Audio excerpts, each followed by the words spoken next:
أعوذ بالله من الشيطان الرجيم. بسم الله الرحمن الرحيم.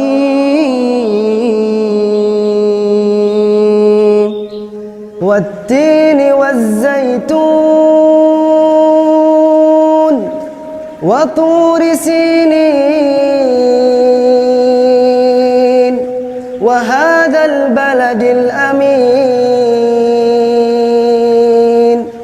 لقد خلقنا الإنسان في أحسن تقويم ثم رددناه أسفل سافلين